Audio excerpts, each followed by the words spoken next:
गुरुवार का दिन वीकली एक्सपायरी निफ्टी की और दिन के निचले स्तरों पर इस वक्त ट्रेड करते हुए बाजार 24,892 टू बी प्रिसाइज। निफ्टी में लाल निशान के साथ 250 अंकों की गिरावट। नमस्कार, क्लोजिंग कॉल में आपका स्वागत है। आपके साथ मैं हूं मानसी दवे और मेरे साथ मेरे दोनों सहयोगी दिल्ली स्टूडियो से अभिषेक सत्यव्रतम और मेरे साथ शरद दुबे जुड़े हुए हैं। आने वाले 1.5 घंटे में भारतीय बाजार में जो गिरावट आई है इसके पीछे की वजह, ढेर सारी रिसर्च, इस गिरावट में आपको क्या करना चाहिए, इंडेक्स वाइज आपकी स्ट्रैटेजी क्या होनी चाहिए, स्टॉक स्पेसिफिक फोकस कहां पर है, क्यूज ट्रिगर, सब कुछ लेकर हाजिर हैं हम।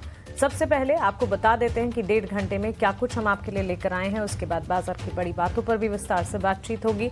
सेंटिमेंट्स किस तरह के इस वक्त डेवलप हो रहे हैं, विदेशी बाजार से क्या कुछ हो रहा है, सब कुछ आपको बताएंगे। एफएनओ मार्केट चेक थोड़ी ही देर में आपके सामने, जहां एफएनओ स्ट्रैटेजी इंडेक्स वाइज इस वक्त मार्केट में आपको क्या करना चाहिए इसकी बात होगी। इसके अलावा आपको ये भी बताएंगे कि क्लोजिंग ट्रेड्स हमारे एक्सपर्ट्स की तरफ से क्या है, कमजोर बाजार में कहां पर खरीदारी के मौके हैं, क्या बिकवाली के मौके बन रहे हैं, ये भी आपको बताने की कोशिश होगी। ऑप्शन के चैंपियन हमारी खास सेगमेंट 2:40 पर ये खास पेशकश, जहां पर ऑप्शन की एक रणनीति आपके लिए लेकर आएंगे। वहीं मार्केट सेट 3 बजे एक्सचेंजेस पर ड्यूरिंग द सेशन जो सारी खबरें आई हैं वो सारी खबरों का लेखा जोखा आपके लिए लेकर आएंगे। बीटीएसटी एसटीबीटी ट्रेड्स होंगे 3:10 पर। वहीं इवेंट्स टू वॉच यानी कि ट्रिगर्स कल के बाजार के लिए आपको क्या कुछ ध्यान में रखने हैं, इन सभी चीजों पर बातचीत होगी।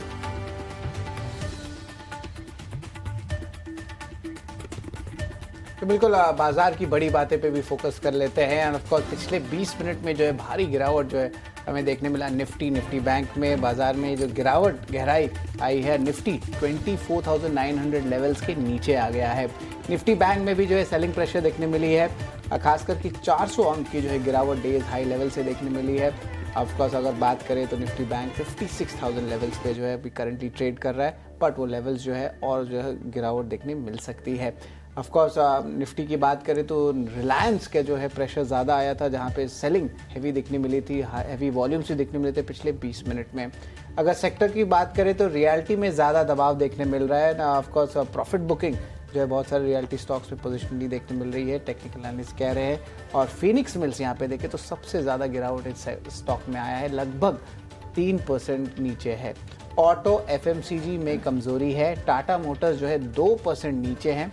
और इन सेक्टोरल इंडेक्सेस के अलावा फार्मा स्टॉक्स के बारे में बात करें तो यहाँ पे जो है लगातार दूसरे दिन खरीदारी देखने मिली है। टोरेंट फार्मा जो है 2% ऊपर है, one of the top sectoral gainers भी जो है फार्मा स्पेस में है। और ऑफ कोर्स यहाँ पे देखा जाए तो मेजॉरिटी ऑफ द सेक्टर्स जो है या रेंज बाउंड या लाल निशान में है।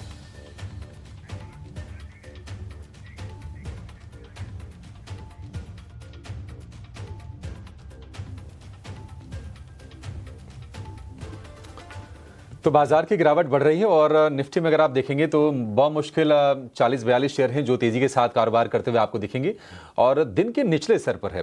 और पिछले 5 दिन में पहली बार ऐसा आज हो रहा है कि 25,000 नीचे की तरफ बाजार ने ब्रेक किया है। निफ्टी उसके नीचे आके कारोबार कर रहा है और सिर्फ 25,000 नहीं बल्कि 24,900 के भी नीचे निफ्टी चला गया।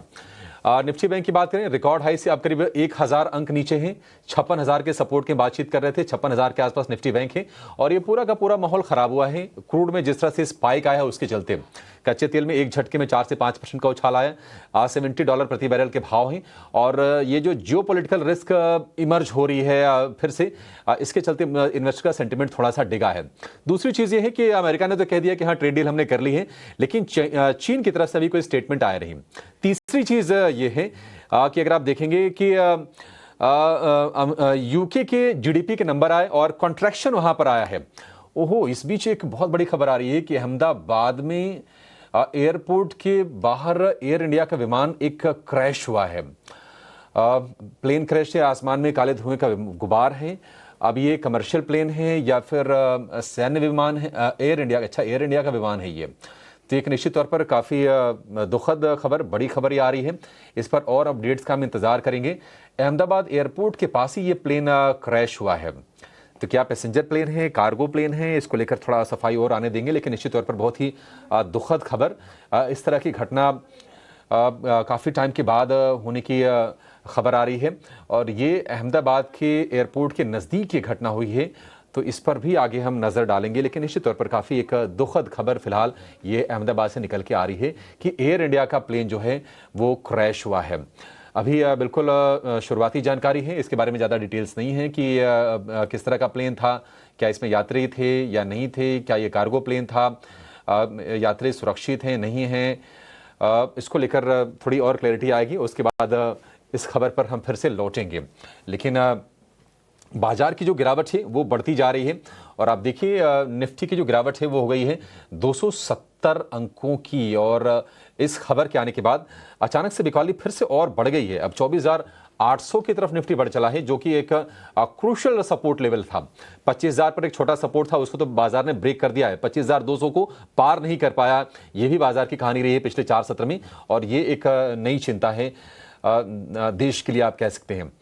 तो अपने एक्सपर्ट्स को जोड़ते हैं फटाफट। थोड़ी देर में हम ये भी समझने की कोशिश करेंगे कि आज के जो बजिंग स्टॉक्स हैं वो कौन से हैं, कहां पर तेज एक्शन हो रहा है। लेकिन पहले एक्सपर्ट्स के पास चलेंगे। आज हमारे साथ जुड़ गए हैं ओशो कृष्ण हैं एंजल वन से, पृथ्वी फिनमार्ट से हरीश जुजारे हैं, और निर्मल वंश से कुणाल शाह हमारे साथ जुड़ गए हैं। आप तीनों का बहुत शुक्रिया, स्वागत है 18 आवर्स स्वदेश पर।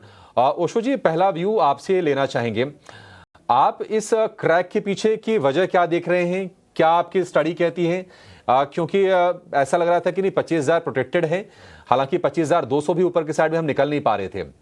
क्या इससे कॉन्फिडेंस कमजोर हुआ है, या फिर आपको लगता है कि एक रिबाउंड आएगा बाजार में 24,800 के लेवल से? Very good afternoon Abhishek ji and सभी पैनलिस्ट मेंबर को।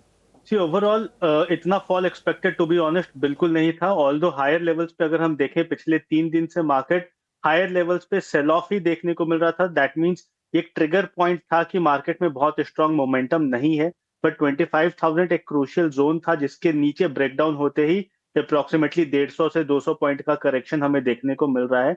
बट अभी भी अगर हम देखें, आज एक्सपायरी का दिन भी है तो थोड़ा वोलाटाइल मार्केट एक्सपेक्टेड भी रहेगा। एंड पिछले 3 एक्सपायरीज की अगर हम बात करें तो तीनों एक्सपायरीज में मार्केट पॉजिटिव सेंटिमेंट्स के साथ एक क्लोजिंग दिखाया था। ये 3 हफ्तों के बाद हो रहा है कि मार्केट एक नेगेटिव सेंटिमेंट में टर्न हुआ है।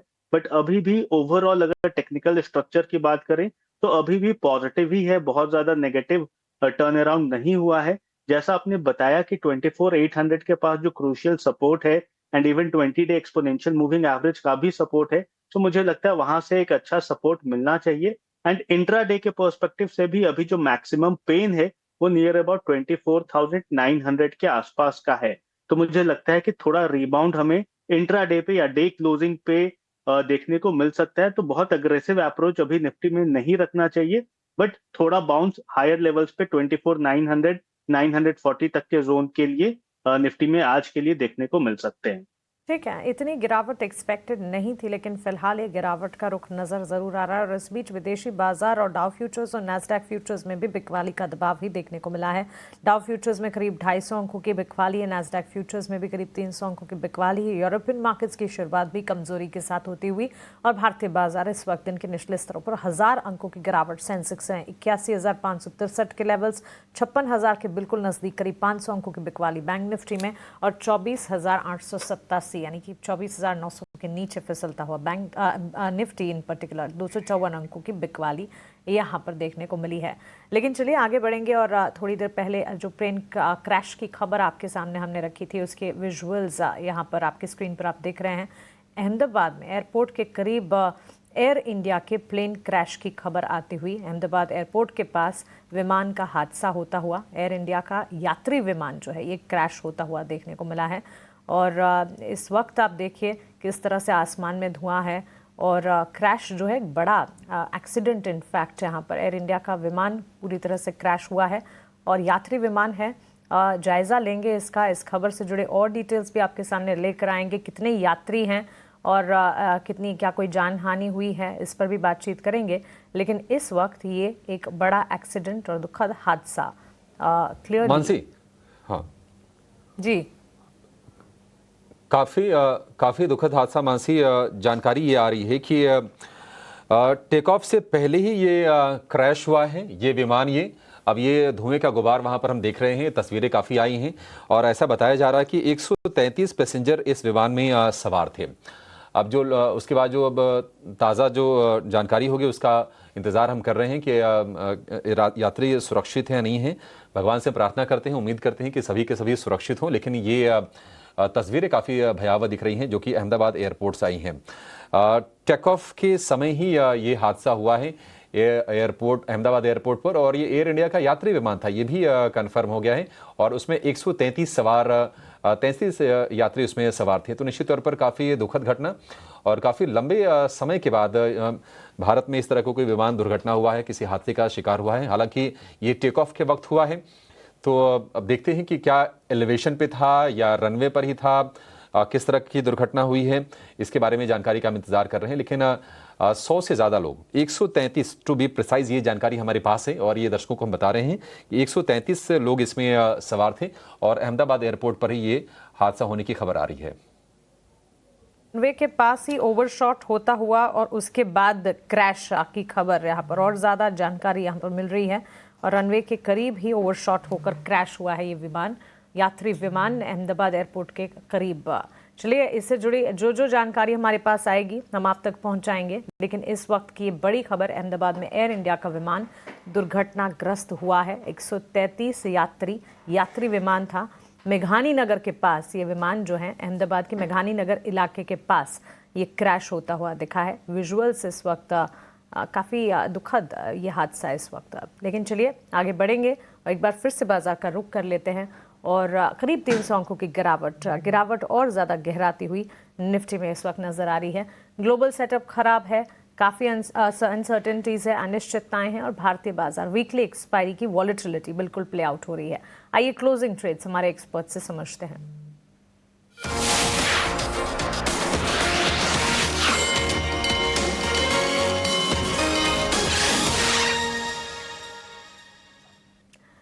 कुणाल शाह से शुरुआत करेंगे। Good afternoon Kunal.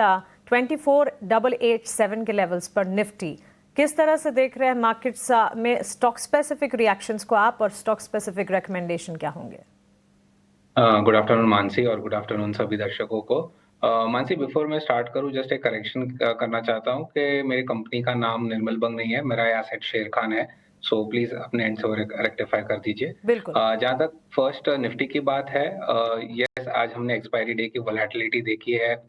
निफ्टी ने जो 25,000 का क्रूशियल सपोर्ट था वो भी तोड़ दिया है। 24,850 जहाँ पे निफ्टी का 20 डीएमए है, उसको हमने अभी टच किया है। लार्जर टर्म जो ट्रेंड है अभी भी इंटैक्ट है। मुझे लगता है 24,800 750 ये एक बहुत क्रूशियल जोन है। यहाँ पे आएगा तो बाइंग इंटरेस्ट वापस आएगा। मुझे लगता है कि वापस निफ्टी अपसाइड में 25,100 तक के लेवल्स बता सकता है। सो बाय ऑन डिप की अप्रोच रखनी है। आज का ट्रेडिंग सेशन आपको शायद कोई अपॉर्चुनिटी देगा नहीं, बट अगर कल भी नेगेटिव सेंटिमेंट से खुलता है तो एक अपॉर्चुनिटी रहेगी जहाँ पे आप लॉन्ग साइड पे ट्रेड ले सकते हो। जो कि 24,500 जो कि एक पहले का गैप एरिया है डाउन साइड पे, वो एक स्ट्रॉन्ग सपोर्ट की तरह काम करेगा। मुझे नहीं लगता है कि वो टेस्ट होगा। यहाँ से वापस एक रिबाउंड आएगा। सो आज के ट्रेडिंग सेशन के लिए, इंट्राडे के लिए अगर आपको रिवर्सल अगर प्ले करना है, सिंस हम सपोर्ट के आसपास है, तो 24,800 के स्टॉप लॉस के साथ आप लॉन्ग साइड पे प्ले कर सकते हो। जहाँ तक बैंक निफ्टी की बात है, ये पिछले 3 दिन से काफ़ी खराब था। 56,000 एक इमीडिएट सपोर्ट था, जहाँ पे हाईएस्ट ओपन इंटरेस्ट भी बिल्टअप था, हमने वो भी तोड़ दिया है। यहाँ से बैंक निफ्टी में और 200-300 पॉइंट की गिरावट आ सकती है, क्योंकि बैंक निफ्टी का जो 20 डीएम है वो 55,700 पे। सो हम उस लेवल को डाउन साइड पे टेस्ट कर सकते हैं बैंक निफ्टी में। निफ्टी जहाँ तक स्टॉक स्पेसिफिक की बात है, मेरा 2 आइडियाज रहेगी। एक सेल साइड पे आइडिया है और एक बाई साइड पे आइडिया रहेगा। जो सेल साइड पे आइडिया रहेगा वो है डिक्सॉन का। डिक्सॉन के फ्यूचर्स, जो जून के फ्यूचर्स है, उसको आप सेल कर सकते हो। यहाँ पे क्लासिक ब्रेकडाउन दे दिया है। स्टॉक ने ऑलरेडी एक लोअर हाई लोअर लो फॉर्मेशन था, एंड जहाँ 3-4 दिन से मार्केट में स्ट्रेंथ दिखाई दे रही थी, वहाँ पे ये कहीं न कहीं वीकनेस बता रहा था। ब्रेकडाउन कंफर्म हो चुका है, तो यहाँ पे आप डिक्सॉन के फ्यूचर्स को सेल कर सकते हो। 14,560-570 के आसपास ट्रेड कर रहे हैं, तो करंट लेवल्स पे आप सेल कर सकते हो। 15,000 का एक स्टॉप लॉस रखना है अपसाइड पे, और डाउन साइड पे आपको 14,300 से लेके 14,000 तक के टारगेट्स डिक्सॉन के फ्यूचर्स में दिखाई सकते हैं जून सीरीज में। सेकंड कॉल रहेगा वो मेरा बाई साइड पे रहेगा, और ये रहेगा फार्मा स्पेस से, और स्टॉक का नाम है टोरेंट फार्मा। स्टॉक ने अच्छा खासा ब्रेकआउट दिया है आज। वीक मार्केट में भी क्लियर कट स्ट्रेंथ बता रहा है। इनफैक्ट आज के आप वॉल्यूम्स भी देखोगे तो पिछले 10 दिनों का एवरेज वॉल्यूम से भी अच्छे वॉल्यूम ज्यादा हुए हैं। सो कहीं ना कहीं बाइंग इंटरेस्ट काफी स्ट्रॉन्ग है। सो टोरेंट फार्मा पे बाय की सलाह रहेगी। 3190 का स्टॉप लॉस रखना है। हाई लेवल्स पे मैं 3350 के टारगेट देख रहा हूँ टोरेंट फार्मा में।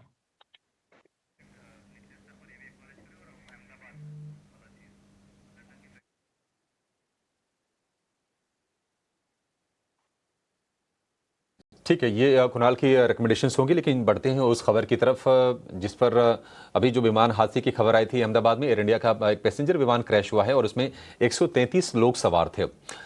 ताज़ा अपडेट के साथ हमारे सहयोगी समीर दीक्षित हमारे साथ जुड़ गए हैं। समीर, निश्चित तौर पर बहुत ही दुखद घटना, काफ़ी टाइम के बाद इस तरह कोई विमान हादसा हुआ है।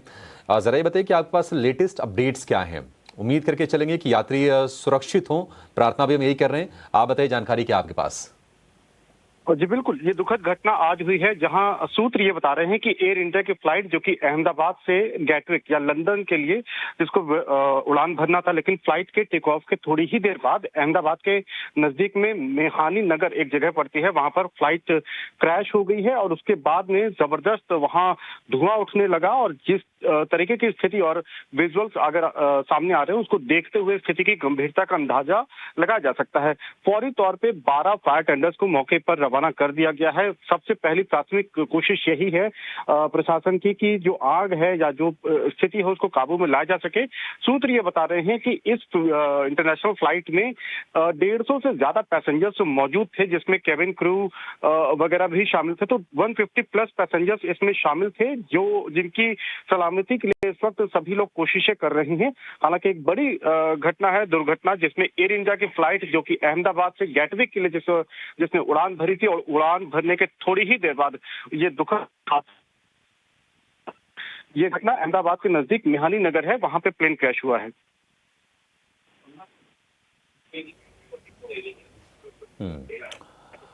और समीर, अभी हमारे पास ये जानकारी आ रही है कि इसमें 242 यात्री सवार थे। क्या इस घटना पर, इस हादसे पर कोई आधिकारिक जानकारी किसी की तरफ से, एविएशन मंत्रालय की तरफ से, सरकार की तरफ से या फिर स्थानीय प्रशासन की तरफ से आई है? जी बिल्कुल, गुजरात स्टेट पुलिस की तरफ से बताया जा रहा है कि इस विमान में 200 से ज्यादा पैसेंजर्स शामिल थे। हालांकि जो संख्या गुजरात स्टेट पुलिस का कहना है कि 242 पैसेंजर्स इसमें शामिल थे, 242 लोग इसमें इस विमान में सवार थे और ये दुर्घटना हुई है। हालांकि आधिकारिक तौर पे इस पर अभी एविएशन मंत्रालय की तरफ से या फिर एयर इंडिया की तरफ से कोई बयान नहीं आया है। कोशिश सबसे पहले यही की जा रही है कि इस दुर्घटना में जो लोग भी जो यात्री हैं उनको सबसे पहले सुरक्षित निकाला जा सके, उन लोगों को बाहर लिया जा सके और उसके बाद में आगे की स्थिति को बढ़ाया जा सके। लेकिन एयर इंडिया की कोशिश फिलहाल ये है कि ये समझने की कि एग्जैक्टली कितने लोग इसमें पैसेंजर्स हैं और जो बाकी की डिटेल्स है संभवतः थोड़ी देर में एयर इंडिया अपना बयान जारी करेगी। एविएशन मंत्रालय भी फिलहाल स्थिति पे नजर बनाए हुए है। सबसे बड़ी बात यह है, दुर्घटना ये जो हुई है जिसमें एयर इंडिया की Ahmedabad Gatwick flight 242 passengers Gujarat state police के मुताबिक इस विमान में सवार थे और ये विमान जैसे ही इसने टेक ऑफ किया अपनी लंबी दूरी के लिए, इंटरनेशनल फ्लाइट के लिए जैसे इसने टेक ऑफ किया, उसके थोड़ी ही देर बाद अहमदाबाद में दुर्घटनाग्रस्त हो जाता है। ये अपने आप में सेफ्टी के नजरिए से एक बहुत बड़ी दुर्घटना है, लेकिन फिलहाल इसका कारण क्या है और इसमें क्या किसी को कोई नुकसान आया है और यात्रियों के नजरिए से क्या दुर्घटना में कितने लोगों को इम्पैक्ट पहुंचा है, इस पर अभी आधिकारिक बयान ना तो एयरलाइन की तरफ से ना एविएशन मंत्रालय की तरफ से आया है। जी ठीक है समीर, बहुत शुक्रिया। कुछ और अपडेट के साथ भी आपके साथ जुड़ेंगे। तो मेघानी नगर अहमदाबाद के एयरपोर्ट के पास का ये इलाका है और ऐसी खबरें आ रही हैं कि बाउंड्री वॉल से टकराकर ये प्लेन क्रैश हुआ है। तो टेक ऑफ के वक्त ये हादसा हुआ है। शायद अभी प्लेन हवा में नहीं था, मतलब ऐसी हम कयास लगा रहे हैं। के मुताबिक ये कि गुजसेल का टर्मिनल था जब ये प्लेन क्रैश हुआ है। उस वक्त मेघानी नगर के पास जो गुजसेल का टर्मिनल था, उस टर्मिनल के पास ये क्रैश होने की जानकारी जो है वो मिल रही है। उसके इर्द गिर्द सभी एरिया को जो इस वक्त कॉर्डन ऑफ कर दिया गया है। जानकारी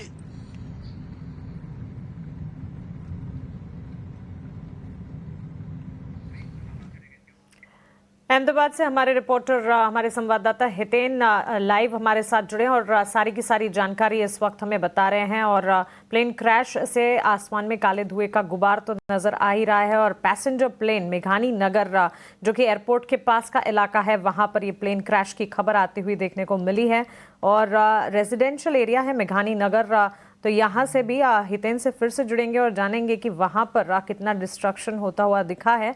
हालांकि उसके आसपास के इलाकों को इस वक्त बंद कर दिया गया है। हितेन वापस जुड़े हमारे साथ। हितेन बताएं। तो अब वहां से एक एयरपोर्ट की तरफ से एक आधिकारिक तौर पर जब तक जानकारी नहीं आती है तब तक कुछ कहा नहीं जा सकता। लेकिन सबसे बड़ी बात मैं बता दूं कि देखिए, सूत्र कह रहे कि कई सारे लोग जो है वो उस प्लेन के अंदर 242 जैसे सरकार ने आंकड़ा कंफर्म कर दिया है।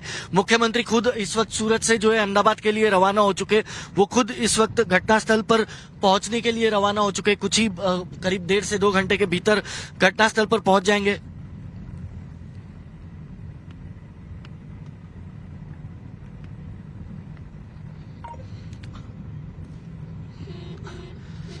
हितेन से हमारा संपर्क टूटा है, लेकिन हाँ, आधिकारिक तौर पर सूचना मिलती हुई दिखी है। प्लेन में 242 यात्री सवार हैं और इस वक्त प्रशासन जो है पूरी कार्रवाई इस वक्त कर रहा है। एयर इंडिया का ये प्लेन क्रैश हुआ है। सेफ्टी के लिहाज से ये एक्सीडेंट जो है बड़ा है, क्योंकि इन दिनों ट्रैवल और टूरिज्म को जहाँ बात करते हैं हम, एयरवेज से ट्रैवल करने को भी काफ़ी हद तक अब इम्पोर्टेंस दी जाती है, और ऐसे में इस तरह के हादसे सेफ्टी के लिहाज से एक बड़ा सवाल पैदा करते हैं। एयर इंडिया का प्लेन क्रैश अहमदाबाद के रेजिडेंशियल एरिया मेघानी नगर और इसके आसपास के इलाकों को सील किया गया है, और प्लेन जहां पर क्रैश हुआ है रेजिडेंशियल एरिया है, आपको बता दें, और एयर इंडिया फ्लाइट लंदन जा रही थी और यह हादसा इस बीच होता हुआ।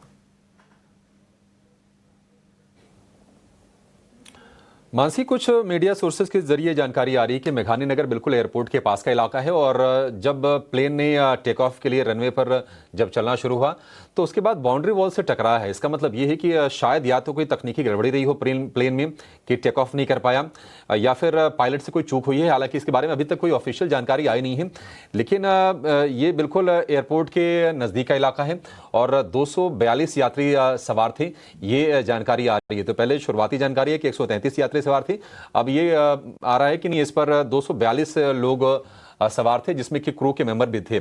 और ये एयर इंडिया का ड्रीम लाइनर ये प्लेन था, जो कि अहमदाबाद से लंदन के लिए उड़ान भरने वाला था।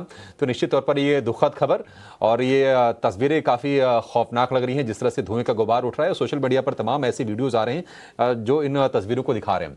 उम्मीद करेंगे कि अब ये दमकल की वहाँ पर 10 से ज़्यादा गाड़ियाँ पहुँच गई हैं, रवाना कर दी गई हैं, वहाँ पर पहुँचे, और जो राहत बचाव का काम है, जो सेफ्टी मेजर्स जो लेना है, जो अगर कोई घायल है तो उनको हॉस्पिटल पहुँचाने का काम किया जा सके। लेकिन बहुत ही ये दुखद खबर अहमदाबाद से निकल के आई है, और ये स्टोरी अभी डेवलपिंग है, और इस पर जानकारी आएगी तो अपने रिपोर्टर्स को जोड़ेंगे, या फिर सरकार की तरफ से अगर कोई ऑफिशियल अगर स्टेटमेंट आता है तो उसके बारे में भी हम जानकारी लेंगे।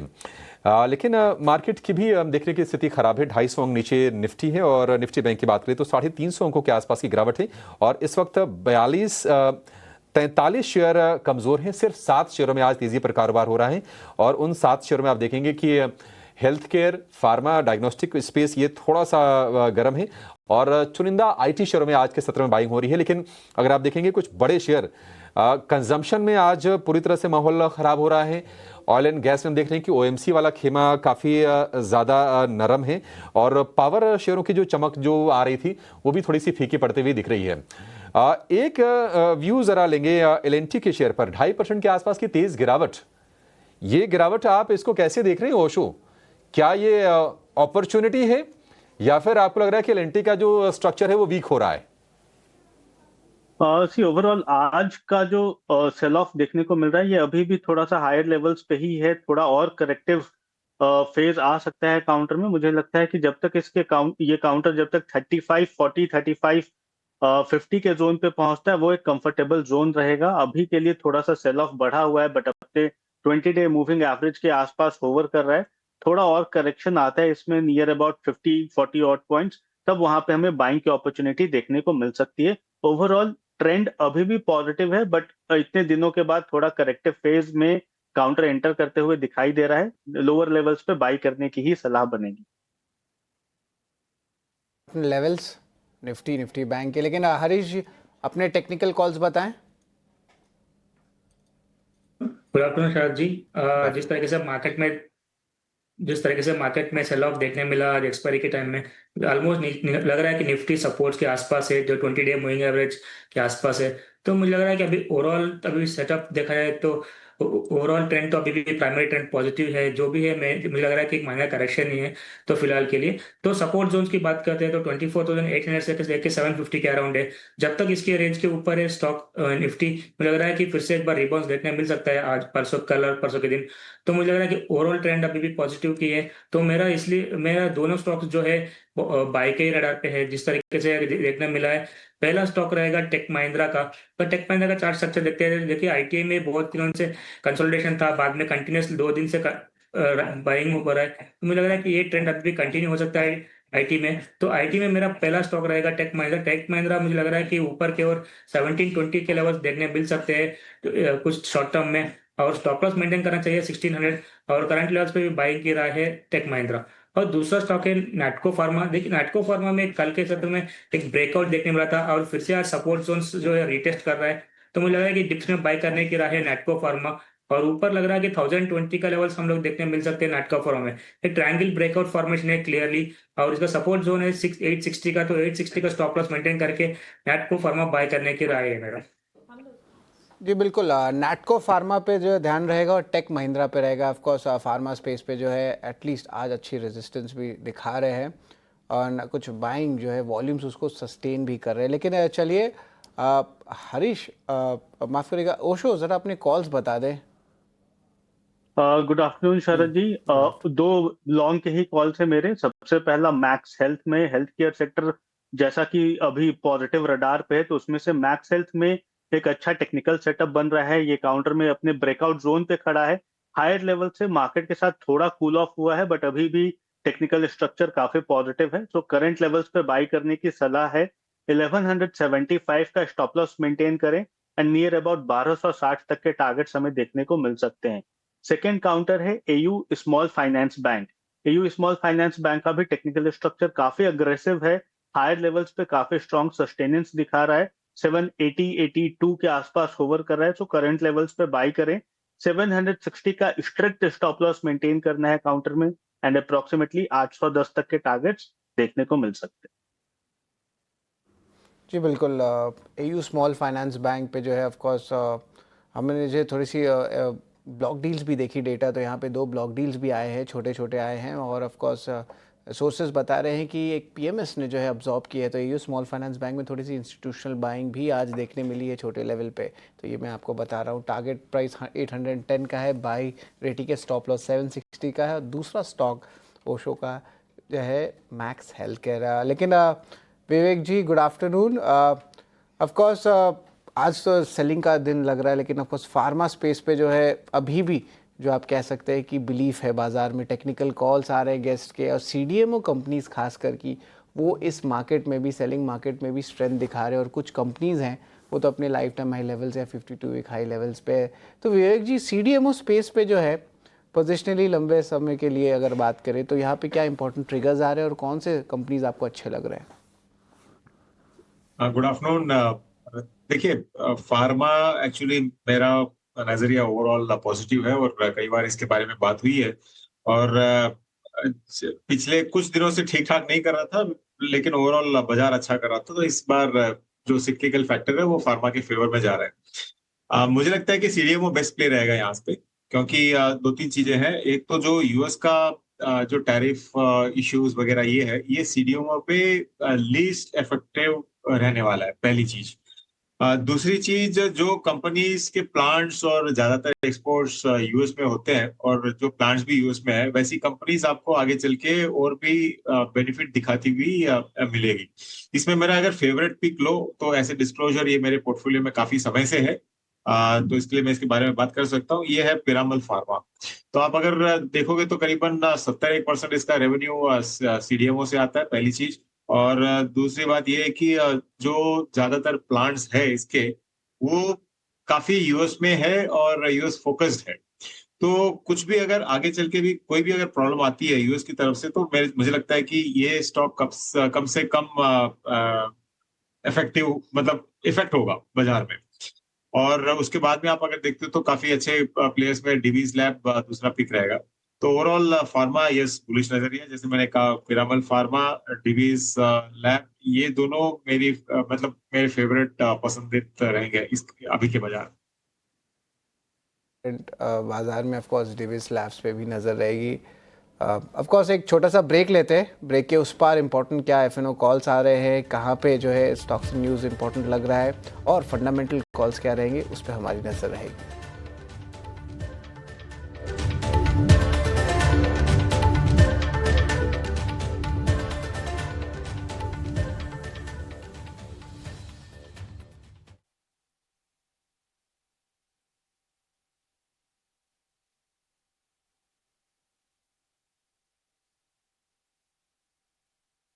सोशल मीडिया पर हम उसकी आधिकारिक पुष्टि तो नहीं करते हैं, लेकिन ये तस्वीरें कुछ आ रही हैं, बहुत ही डिस्टर्बिंग इमेजेस हैं ये।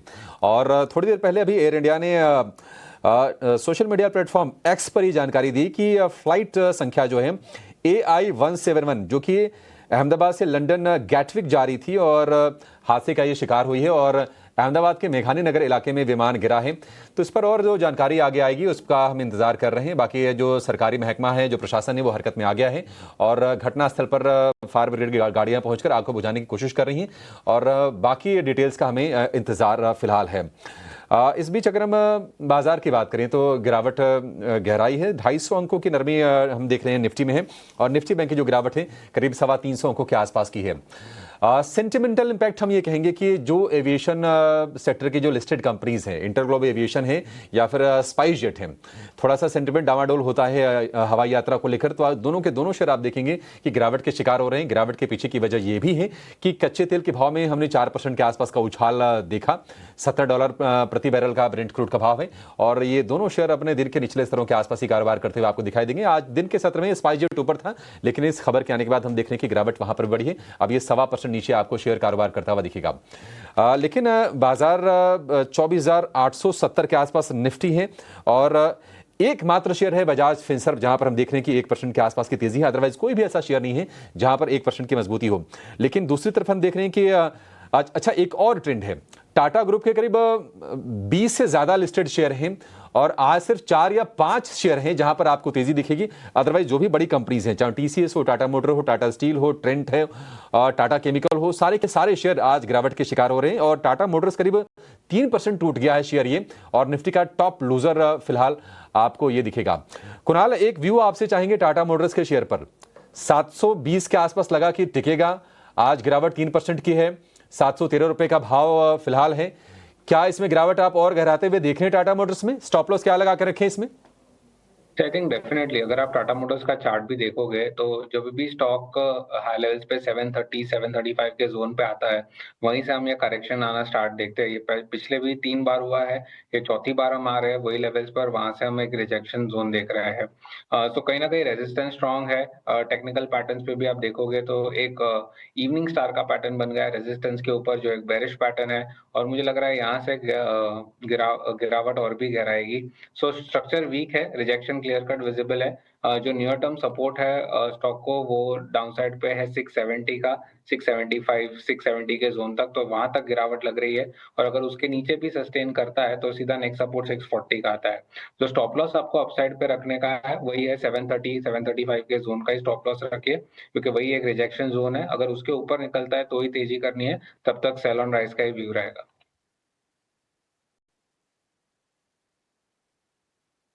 प्राइस का व्यू है, सारे के सारे शेयर कमजोर हैं। आप उस लिस्ट में टाइटन को भी जोड़ लीजिए, आज निफ्टी के सबसे ज्यादा गिरने वाले शेयरों में वो भी शामिल है और 3% के आसपास की गिरावट हो रही है। लेकिन मार्केट प्लेटफॉर्म वाले शेयर हम लगातार ये भी कह रहे थे कि नहीं तेजी तो हो रही है, ग्रोथ तो है, लेकिन क्या वैल्यूएशन एक कंसर्न है। अब इतनी रफ्तार के बाद आज हम देख रहे हैं कि ये लगातार दूसरे तीसरे सत्र में ये शेयर कमजोर हैं। CDSL का जो शेयर है हमने देखा था कि 1850 रुपए के आसपास का भाव हो गया था, गिर के 1650 रुपए के आसपास के प्राइसेस से 5% की तेज गिरावट शेयर में हम देख रहे हैं। विवेक जी, एक बार आपसे व्यू जानना चाहेंगे। मान लीजिए कि अगर ग्रोथ है और ऐसे लोग जिनको मौका छूट गया था, आपके हिसाब से क्या अपॉर्चुनिटी है? क्योंकि करेक्शन ऑलमोस्ट अगर हम 2-3 सत्र की बात करें तो 8 से 10% का हो गया है इन शेयरों में। Good afternoon. सॉरी, एक्चुअली दिमाग पूरा उस प्लेन क्रैश में लगा हुआ था। देखिए, जो न्यूज आ रही थी पॉजिटिव, BSE, NSE, MCX लगातार कि वेरियस प्रोडक्ट्स, तरह तरह के प्रोडक्ट्स जो सेबी अप्रूव कर रही है, तो उसके कारण ये सारे स्टॉक्स काफी तेजी से ऊपर बढ़े थे। और एक और था कि एनएसई का आईपीओ भी आ सकता है और उसके कारण भी वैल्यूएशन वाइज, क्योंकि जो ग्रे मार्केट है इन द सेंस जो अनलिस्टेड स्पेस है वहां पे दाम बढ़े हैं, तो इसके लिए बीएसई भी आपको रिकवरी अच्छा खासा दिखाता हुआ लास्ट वीक, इनफैक्ट इस हफ्ते भी देखा था हमने। लेकिन अभिषेक, ऐसा होता है कि ग्रोथ है डेफिनेटली, और जो भारत में पेनिट्रेशन है अभी कैपिटल मार्केट्स का वो बहुत ही मिनिमल है, और आगे चल के काफी यहाँ से भी आपको ग्रोथ दिखाते हुए पक्का मिलेगा। लेकिन ग्रोथ विथ रीजनेबल जो कॉस्ट होती है ना, वो हमको चाहिए। एज अ इन्वेस्टर आपको ग्रोथ चाहिए, लेकिन आपको जो कॉस्ट दे रहे हो या फिर प्राइस दे रहे हो, that has to be at reasonable price. तो वैल्यूएशन आप अगर आज देखो बीएसई का उदाहरण के लिए या फिर एमसीएक्स का, इन सारे कंपनीज का वैल्यूएशन काफी अग्रेसिव ऑलरेडी है, और इसके लिए मुझे लगता है कि 10% करेक्शन से होगा नहीं, और यहाँ से समझ लीजिए कि 8-10% और टूटता है तो आपको दिखेगा कि थोड़ा बहुत ये अच्छे खासे फेयर वैल्यू के रेंज में आपको आते हुए मिलेंगे। तो मुझे लगता है कि थोड़ा सा और इंतजार करना चाहिए, और जो कंपटीशन है ये भी हीटेड अप दिख रहा है। देखिए, अब इलेक्ट्रिसिटी फ्यूचर उदाहरण के लिए कल परसों हम लोग बात कर रहे थे एमसीएक्स की, और आज एनएसई की बात करने लगे, तो जो कंपटीशन है वो भी कम नहीं है। ये भी आपको और अग्रेसिव होते हुए दिखेंगे सारे के सारे एक्सचेंजेस। तो एट 85p 100p मैं नहीं लेना पसंद करूंगा। आगे ये ऐसा ही हो रहा है जो थोड़े दिन पहले समझ लीजिए कि रेलवे और डिफेंस स्टॉक्स में हो रहा था। ध्यान होगा आपको, कई बार हमारी चर्चा होती थी, ग्रोथ दिख रहा था लेकिन वैल्यूएशन इतने महंगे थे, और फाइनली स्टॉक्स 40% 50% भी करेक्शन दिखाए थे। तो इसके लिए थोड़ा सा अवॉइड करना ही बेटर है। मैंने जैसे कहा, लॉन्ग टर्म के लिए इंडिया बहुत अच्छा सेगमेंट है ये, लेकिन थोड़ा बहुत और करेक्शन रहे तो आप देखो, ये 10% से मेरा मन नहीं भरता है। 10% से मन नहीं भरता है, थोड़ा और चाहिए, करेक्शन थोड़ा और डीप हो जाए, क्योंकि चले बहुत हैं शेयर ये, और ये प्रतिशत में नहीं मल्टीपल्स में चले हैं ये जो भी प्लेटफॉर्म वाले स्टॉक्स हैं। CDSL फिलहाल 1650 का भाव है, और हमने BSE के शेयर को देखा था कि 3000 रुपये के ऊपर निकला था ये। पुराने भाव तो भूल जाइए 7500 वाले, और 3000 के बाद अब शेयर करीब 2750 के आसपास का है, तो गिरावट आ रही है, बट थोड़ा सा और गिरना चाहिए। और ये सही करें विवेक जी आप कि कैपिटल मार्केट में जो पेनिट्रेशन है, अगर हम स्टॉक्स की बात कर लें तो भारत में करीब 5% लोग ही अभी शेयर बाजार में निवेश या ट्रेड कर रहे हैं, तो अंडर पेनिट्रेटेड बहुत ज़्यादा है। बट वो भविष्य की बातें कब होगा, लेकिन फिलहाल के लिए मतलब ये है कि हाँ, ये अपॉर्चुनिटी आपके लिए बन सकती है। थोड़ा सा और नीचे आने दीजिए, फिर आपके लिए एंट्री का मौका बनेगा। एक छोटे से ब्रेक के लिए रुकेंगे, ब्रेक के बाद लौटेंगे तो कुछ और शेयरों पर चर्चा करेंगे, कुछ इंटरेस्टिंग ट्रेडिंग के आइडियाज़ लेकर आएंगे, और अहमदाबाद में जो विमान हादसा हुआ है उस पर भी हमारी नज़र बनी हुई है। लेटेस्ट अपडेट हम लेने की कोशिश करेंगे, और उम्मीद करते हैं कि यात्री सुरक्षित हों और राहत बचाव का कार्य तेजी से वहाँ पर चल रहा होगा। एक छोटा सा ब्रेक, फौरन हाजिर होंगे।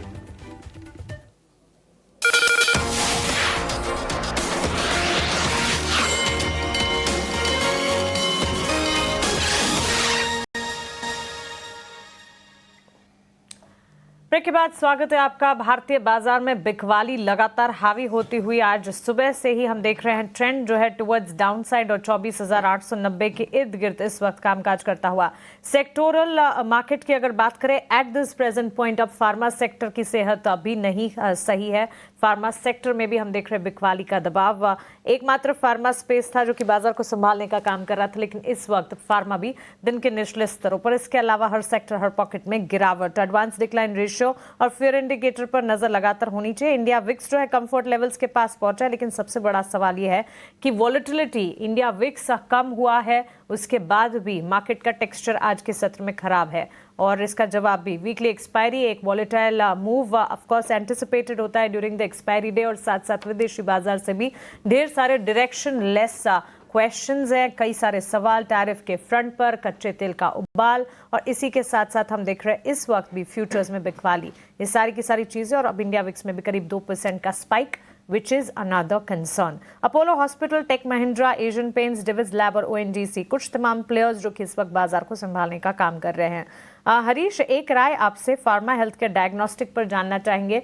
अपोलो हॉस्पिटल के स्टॉक में तो मजबूती है ही, लेकिन आज सुबह से हम देख रहे हैं इस वक्त फार्मा ने भले ही लाल निशान में ट्रेड करना शुरू किया हो, लेकिन फार्मा एकमात्र क्षेत्र था जो कि बाजार को संभाल रहा था। Pharma, health care, laboratory space, साथ ही मैक्स हेल्थ केयर जैसे स्टॉक्स भी पॉजिटिव ब्रोकरेज रिपोर्ट्स के दम पर चल रहे थे। क्या राय होगी इन तमाम स्टॉक्स में जहां पर मजबूती देखने को मिली है? Good afternoon. अगर देखा जाए तो मार्केट में लास्ट कुछ दिनों से फार्मा अभी तक पार्टिसिपेट नहीं किया था, और कल और आज के दिन थोड़ा बहुत पार्टिसिपेशन कर रहे थे फार्मा स्टॉक स्पेशली। तो लेकिन आज सडनली एक सेल ऑफ आने के बाद फार्मा भी थोड़ा बहुत ऊपर लेवल से फिसल गया हुआ है। मुझे लग रहा है कि फार्मा में अभी भी पोटेंशियल है, क्योंकि जिस तरीके से कंसोलिडेशन था स्टॉक्स में स्पेशली, तो मुझे लग रहा है कि फार्मा अभी भी एक ट्रेंडिंग हो सकता है आगे जाके। क्योंकि अगर स्पेशली अगर अपोलो हॉस्पिटल्स की बात करते हैं तो पहले तो अपोलो हॉस्पिटल्स की चार्ट स्ट्रक्चर में देखा जाए तो 200 डे मूविंग एवरेज के ऊपर क्लियरली सस्टेन कर रहा है स्टॉक प्राइस बहुत दिनों से। और मुझे लग रहा है कि चार्ट स्ट्रक्चर एक सही बॉटम आउट बन रहा है, और मुझे लग रहा है कि आगे जाके एक इमीडिएट रेजिस्टेंस जोन बन रहा है एक छोटा सा 7,100 के अराउंड। तो अगर ये क्रॉस निकल जाता है तो मुझे लग रहा है कि एक स्ट्रॉन्ग बुलिश स्टैंस देखने मिल सकता है, जो कि 7,200 7,400 तक भी लेके जा सकता है अपोलो हॉस्पिटल्स को। तो अपोलो हॉस्पिटल्स क्लियरली यहाँ पे बाइंग की राय है, क्योंकि जिस तरीके से कंसोलिडेशन से बाहर निकल रहा है स्टॉक प्राइस और 200 डे मूविंग एवरेज के ऊपर होल्ड कर रहा है, मुझे लग रहा है कि कन्विंसिंगली होल्ड कर रहा है स्टॉक प्राइस। बाइंग के लिए अगर किसी के पास होल्ड बाइंग है तो होल्ड करना चाहिए करंट लेवल्स पे। एक जैसे मैंने बताया 7,100 का शॉर्ट टर्म रेजिस्टेंस जोन है, तो उसके ऊपर निकलता है तो मुझे लग रहा है कि स्टॉक प्राइस में एक शानदार रैली देखने मिल सकता है। और सपोर्ट जोन अगर फ्रेश बाइंग के लिए मेरे अगर किसी को बाई करना है तो मुझे लग रहा है कि 6,800 का सपोर्ट जोन है, तो उसके नीचे स्टॉप लॉस मेंटेन करना चाहिए अपोलो हॉस्पिटल्स में। जैसे मैंने हमारा नेक्स्ट इसके पहले कॉल दिया हुआ था नैटको फार्मा, दूसरा स्टॉक है कि नैटको फार्मा का भी देखा जाए तो कल के सेशन में एक ब्रेकआउट दिया था स्टॉक प्राइस, और आज के सेशन में फिर से रिटेस्ट कर रहा है सपोर्ट जोन्स। मुझे लग रहा है कि इस डिप्स को अक्यूमुलेट के लिए अपॉर्चुनिटी देखना चाहिए, और नैटको फार्मा में बाइंग की राय जैसे मैंने दिया था ऊपर के लेवल्स मुझे लग रहा है कि 1020 से लेकर 1050 तक का लेवल्स देखने मिल सकते हैं शॉर्ट टर्म में नैटको फार्मा में। मुझे लग रहा है नैटको फार्मा और अपोलो हॉस्पिटल दोनों सही स्टॉक से करंट लेवल से बाई करने के लिए। नैटको फार्मा, अपोलो हॉस्पिटल, ये दोनों स्टॉक्स है फार्मा स्पेस से इस वक्त जो कि फोकस है रेडार पर फिलहाल नजर आ रहे हैं। लेकिन चलिए एक ऑप्शन का ट्रेड आपको बताते हैं हमारे अगले सेगमेंट ऑप्शन के चैंपियन में।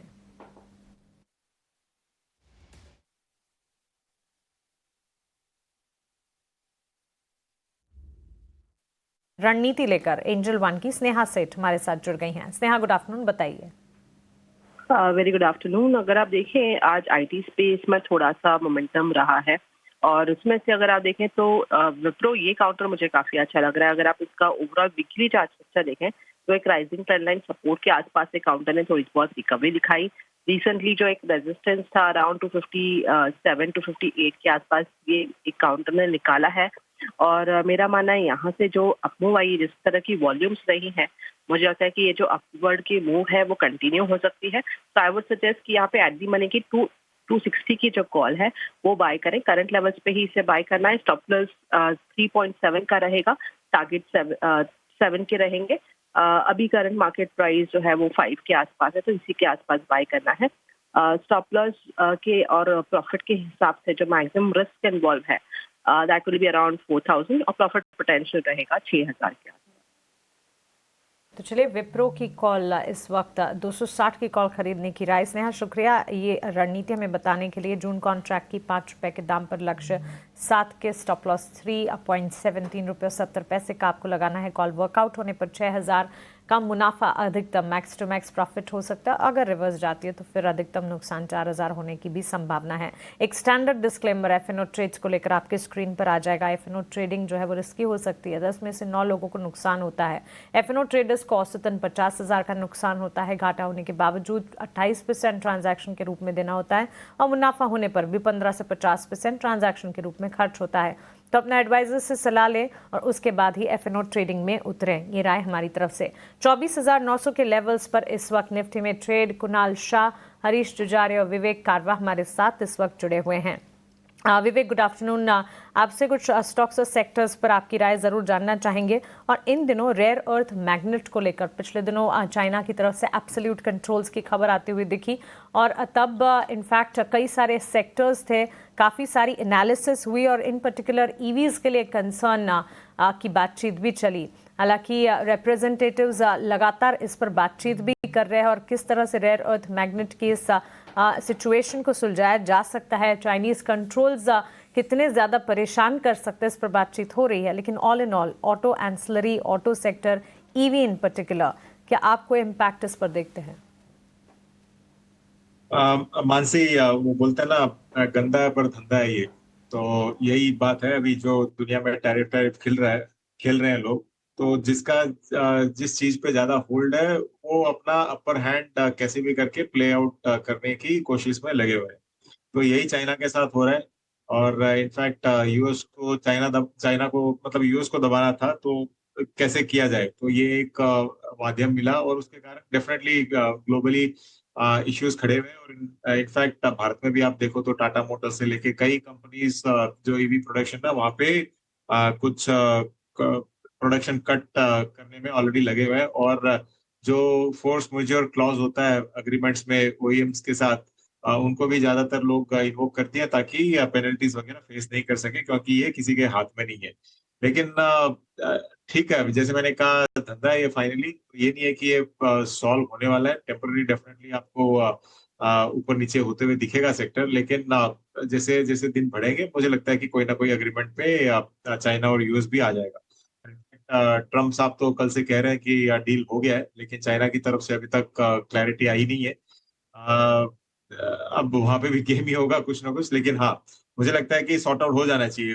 हो सकता है कि हफ्ता दो हफ्ता ये रहे, लेकिन उसके कारण थोड़ा बहुत करेक्शन, यस, वो तो डेफिनेटली पॉसिबिलिटी है। और जो प्रोडक्शन हिट होगा उसके कारण भी कंपनीज को लॉसेस फेस करना पड़ेगा। अब ये किस किस हद तक जाएगा, कितने दिन चलेगा, ये तो कहना बहुत ही मुश्किल है। I have no idea. लेकिन बस ये एक्सपेक्टेशन है कि दबाव डाल के इसको कुछ कहीं ना कहीं सॉर्ट आउट किया जाएगा। बिल्कुल, ऑटो स्पेस पे डेवलपिंग स्टोरी ग्लोबली भी है, डोमेस्टिकली भी है। लेकिन कुणाल, स्टॉक एक है एसआरएफ, केमिकल स्पेस में ऑफ कोर्स बहुत वॉलेटिलिटी रहती है, लेकिन एसआरएफ में आज जो है जो वॉल्यूम्स में अच्छी जो है पिकअप है और उतना भी जो है भारी गिरावट नहीं देखने मिला। अपने आप को स्ट्रेंथ पे रखी है स्टॉक को despite the volatility in the market पिछले 1.5 से 2 घंटे में। अब देखिए ऑलमोस्ट 3116 लेवल्स पे करेंटली है। कुणाल, एसआरएफ स्ट्रेंथ दिखा रहा है। अब यहाँ से क्या इंपॉर्टेंट लेवल्स रहेंगे और क्या इंपॉर्टेंट पोजिशनल कॉल अगर आता है तो क्या बनेगा कुणाल? डेफिनेटली अगर आप एसआरएफ देखोगे तो one of the out performer रहा है रीसेंट टाइम्स में, और ये आउट परफॉर्मेंस और भी कंटिन्यू रहेगी। हम जब ये रेजिस्टेंस जोन था 30-50 का, 30-60 के जोन का, स्टॉक ने वो रेजिस्टेंस जोन को जैसे ही सरपास किया, वहां से हम वापस बाइंग एक्शन देख रहे हैं। सो मुझे लग रहा है मोमेंटम कंटिन्यू रहेगा। जो शॉर्ट टर्म के टारगेट्स दिखाई दे रहे हैं वो है 3230 से लेके 3280 तक के एसआरएफ में, और लोअर एंड पे जो सपोर्ट बन चुका है स्टॉक का डाउन साइड पे, वो है 3070 का। सो 3070 के स्टॉप लॉस से आप इसको बाय करके चल सकते हैं। 3230 और 3280 दो टारगेट रहेंगे एसआरएफ के लिए। बिल्कुल, धन्यवाद कुणाल। हरीश जी, एक बार इटर्नल का चार्ट एक बार चेक करते हैं।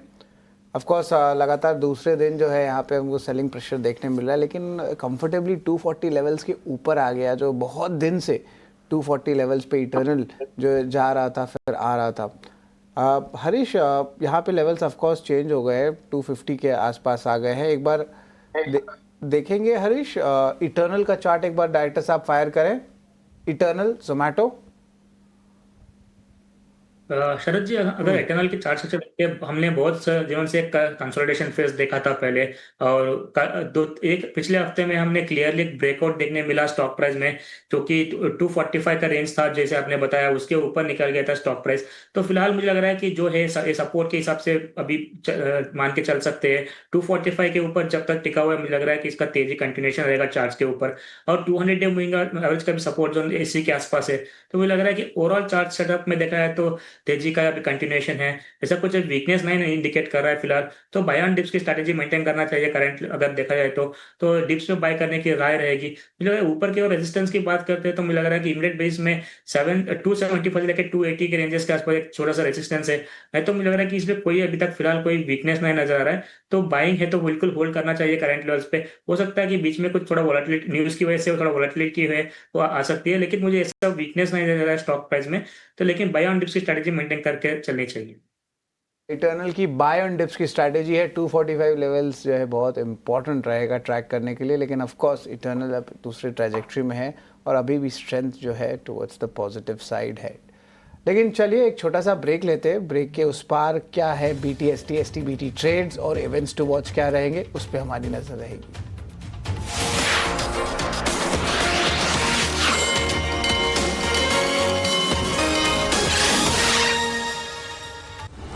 In association with SBI, best है सबको पता है। सिर्फ खबर मत जानिए, बल्कि कंपनी को अंदर से पहचानिए। जब कारोबार होता है दमदार, तो शेयर भी दिखाता है रफ्तार। बैलेंस शीट के बड़े राज समझकर बनिए बाजार के बादशाह। बड़ी खबरों और ट्रेंड का गहराई से विश्लेषण मेरे साथ कीजिए डीप डाइव रिसर्च, रोज सुबह 9:45 बजे।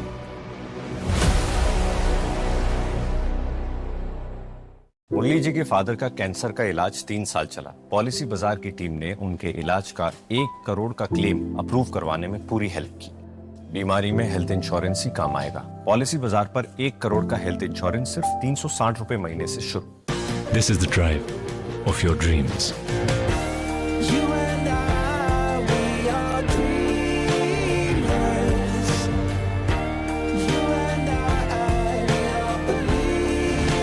Introducing the all-new Skoda Kailak.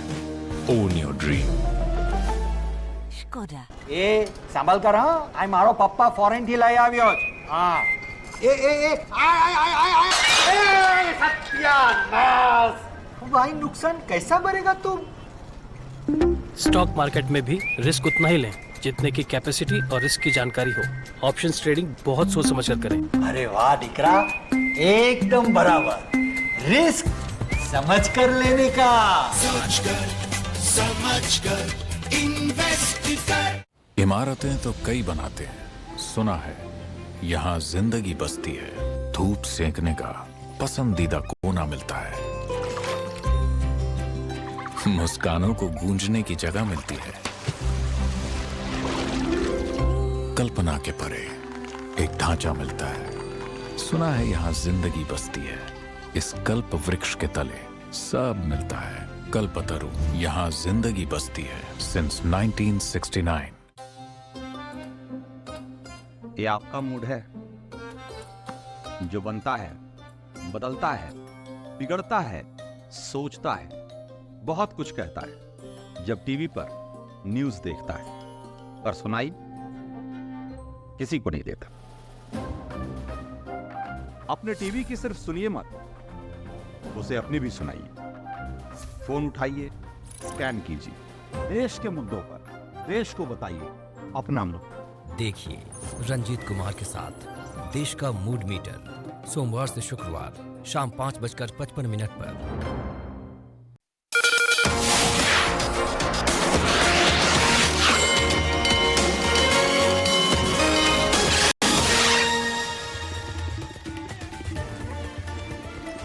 Break के बाद स्वागत है आपका। और अहमदाबाद विमान हादसे की जानकारी प्रधानमंत्री नरेंद्र मोदी जी ने भी ली है और आपको बता दें रेस्क्यू ऑपरेशन लगातार वहां पर चल रहा है। अहमदाबाद से लंदन जा रही एयर इंडिया की फ्लाइट में हादसा होने की खबर आती हुई और अब तक हादसे में करीब 30 शव मिलने की भी खबर आई है। ये अपडेट लगातार हम आपको बता रहे हैं। इससे जुड़े हुए जितने भी अपडेट्स आएंगे हम आप तक पहुंचाएंगे। लेकिन प्रधानमंत्री नरेंद्र मोदी जी ने अहमदाबाद विमान हादसे की जानकारी ली है और पूरे के पूरे सिचुएशन का जायजा भी उन्होंने लिया है।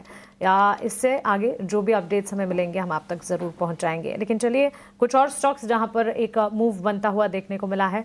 अच्छा, एविएशन मिनिस्टर की तरफ से भी बयान आते हुए इस वक्त नज़र आ रहे हैं इस हादसे पर। और पीएम मोदी ने स्थिति के बारे में अपडेट देते रहने को कहा है, हर अपडेट उन तक पहुंचाने की बात कही है। अहमदाबाद हवाई अड्डा अस्थायी रूप से इस वक्त बंद कर दिया गया है। ये ताज़ा अपडेट इस वक्त हमें मिलते हुए एयर इंडिया का प्लेन क्रैश और एक बड़ा हादसा इस वक्त हमारे सामने आया है। इससे जुड़ी हर खबर सबसे पहले ET नाउ स्वदेश आप तक पहुंचा रहा है और ताज़ा अपडेट प्रधानमंत्री नरेंद्र मोदी जी ने भी इस हादसे का पूरा जायजा लिया है। एविएशन मिनिस्टर से विमान हादसे की जानकारी उन्होंने ली है।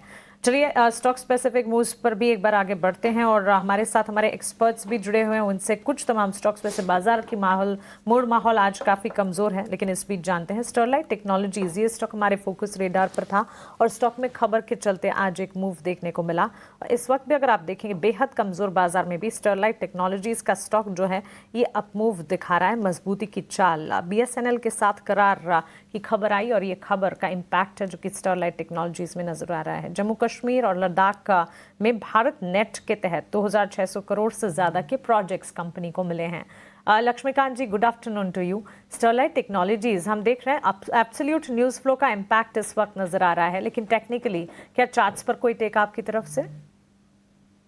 Good afternoon Mansi ji. So Sterlite Technology में आज एक short term pull back consolidation breakout देखने को मिला है, जिसके चलते हमें एक हल्का सा पुल बैक मूव ऊपर के लेवल्स पे बनता हुआ दिखाई दे रहा है। बट मुझे लगता है कि यहाँ पर अभी भी हमें थोड़ा सा कॉशियस होना चाहिए।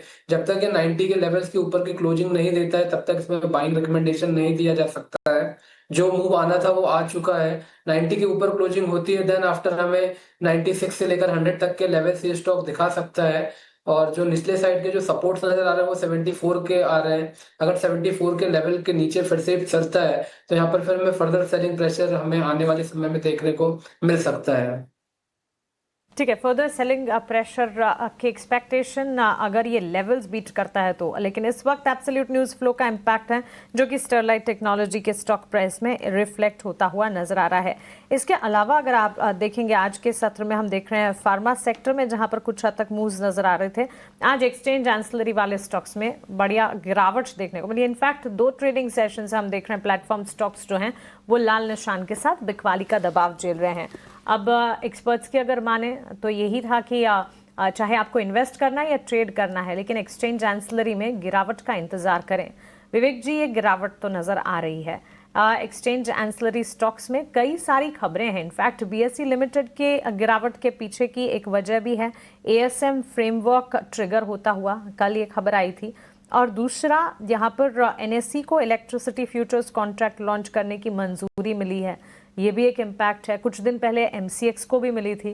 NSE को जो मंजूरी मिली है उसका असर MCX पर पड़ता हुआ, रिलेटेड कह सकते हैं रिपरकशंस आते हुए।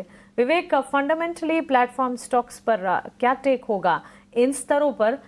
NSE लिस्ट होने से ठीक पहले ये सारे एक्सचेंज एंसिलरी स्टॉक्स में जो आज गिरावट है, इसे क्या प्ले आउट करना चाहिए?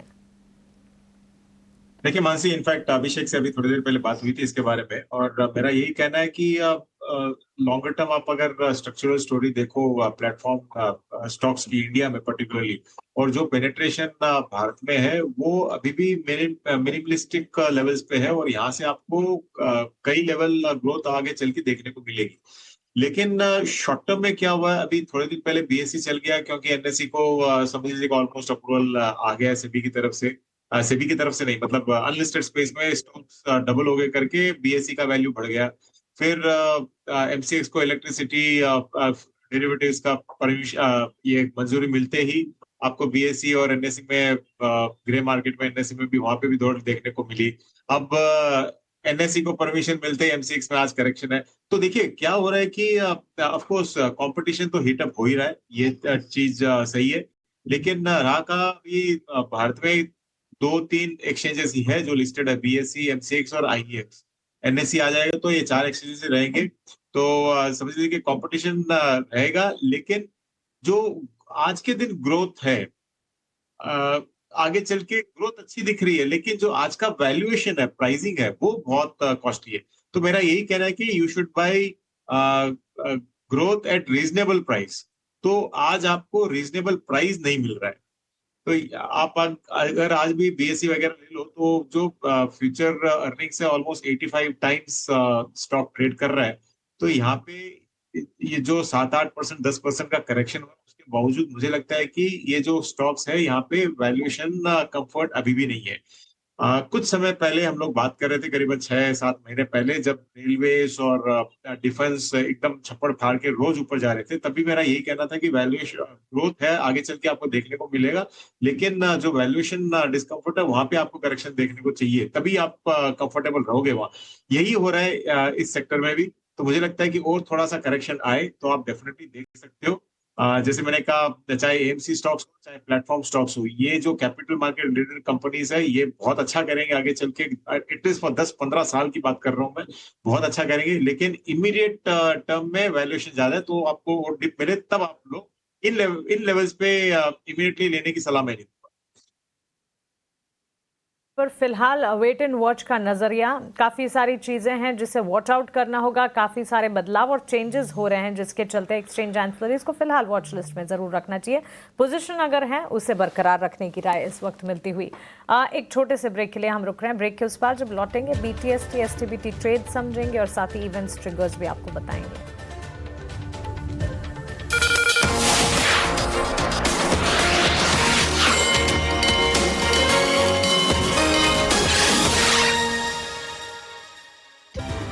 स्वागत है आपका क्लोजिंग कॉल में। एंड ऑफ कोर्स निफ्टी भी अभी भी नियर डेज लोस पे ही है, 24,900 लेवल्स के नीचे।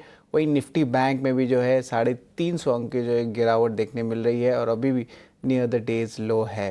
लेकिन चलिए हम अब चलते हैं हमारे सेगमेंट BTST STBT ट्रेड में। और हरीश जी, STBT या BTST ट्रेड कुछ बन रहा है आज?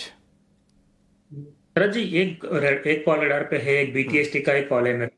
तो ये एक नवीन फ्लोरिन का कॉल है। नवीन फ्लोरिन का सेटअप के देखा है तो देखिए, लास्ट कुछ दिनों से कंसोलिडेशन के बाद आज के सत्र में एक वॉल्यूम के साथ ब्रेकआउट दिया हुआ है। मुझे लग रहा है कि एक जो सेटअप है, मुझे लग रहा है कि और ऊपर केवल कंटिन्यूएशन रहेगा रैली इसका, और ऊपर लग रहा है कि मुझे इमीडिएट बेस में 4750 का रेजिस्टेंस जोन है। तो मुझे लग रहा है कि BTST के लिए ये बेटर रहेगा करंट लेवल्स पे बाय करने के लिए नवीन फ्लोरिन। और मुझे टारगेट्स बनेंगे 4750 का, और स्टॉप लॉस मेंटेन करना चाहिए आज के लो का 4400 का। तो मुझे लग रहा है कि नवीन फ्लोरिन को BTST करके चलना चाहिए आज के लिए। ये बहुत बेहतरीन कॉल है नवीन फ्लोरिन। थोड़ी देर पहले हम लोग SRF भी डिस्कस कर रहे थे, मेरे दिमाग में भी था कि नवीन फ्लोराइन जो है आने ही वाला है। लेकिन हरीश जी, बेहतरीन कॉल है नवीन फ्लोराइन। इंपॉर्टेंट लेवल्स पर आज देखें तो 3% ऑलमोस्ट ऊपर है दिन के ट्रेड में। लक्ष्मीकांत जी, आपके तरफ से कौन सा रहेगा, BTST या STBT? जी ऐसा BTST STBT तो जैसा नहीं है, लेकिन हाँ एक दोनों ही स्विंग ट्रेड है, एक बाय का है और एक सेल रिकमेंडेशन का है। सबसे पहले बाय रिकमेंडेशन के बारे में बात करना चाहूंगा, वो है अपोलो हॉस्पिटल। सो मुझे इनिशियल लेवल पे एक स्ट्रॉन्ग बेस बनता हुआ नजर आ रहा है स्टॉक में, अराउंड दी लेवल्स ऑफ 6,770 6,800 के जोन के आसपास। पिछले कई दिनों से स्टॉक यहाँ पे कंसोलिडेशन के साथ अपने ऊपरी स्तर पर ट्रेड कर रहा था, और आज यहाँ पर हमें एक ब्रेकआउट देखने को मिला है।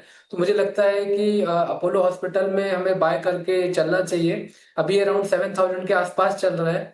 इसमें जो हमें स्टॉप लॉस लगाना है वो लगाना है 6,770 का, और जो अपर साइड के जो टारगेट हमारे आ रहे हैं वो आ रहे हैं 7,460 के। सेकंड स्टॉक है जो है हिंदुस्तान यूनिलीवर, बट उसको हमें शॉर्ट करके चलना है, उसमें हमारा सेल का रिकमेंडेशन रहेगा। पिछले कई दिनों से हम ये देख रहे हैं कि जो 2400 का लेवल है उसके पास आके स्टॉक घूम जा रहा है, और हमें वहां से ही सेलिंग प्रेशर देखने को मिल रहा है। और करंटली यहाँ पे अगर हम back to back bearish candle का फॉर्मेशन दिखाई दे रहा है डेली के चार्ट्स पे, इंडिकेटर ऑसिलेटर भी नेगेटिव टेरिटरी में ट्रेड कर रहे हैं, तो हिंदुस्तान यूनिलीवर को हम शॉर्ट करके चल सकते हैं। और इसमें जो हमारा जो स्टॉप लॉस है वो आ रहा है 2400 का, और हमारे जो टारगेट निकल कर आ रहे हैं वो है 2180 के। बिल्कुल, हमारे एक्सपर्ट्स की तरफ से BTST STBT ट्रेड्स इस वॉलेटाइल मार्केट में भी इस वक्त मिलते हुए। लेकिन चलिए आगे बढ़ेंगे और हमारे एक और स्पेशल सेगमेंट SME IPO से सावधान का रुख करेंगे।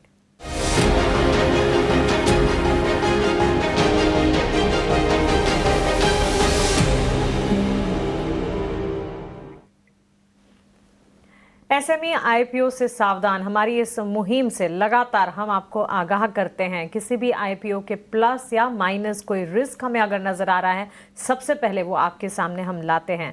और शरद इस पर डीप डाइव रिसर्च, काफ़ी डिटेल रिसर्च करते हैं। और आज शरद, मोनोलिथिश कंपनी है जिसके IPO की डिटेल्स आप लेकर आए हैं। जी बिल्कुल मानसी, मोनोलिथिश IPO जो है आज खुल रहा है।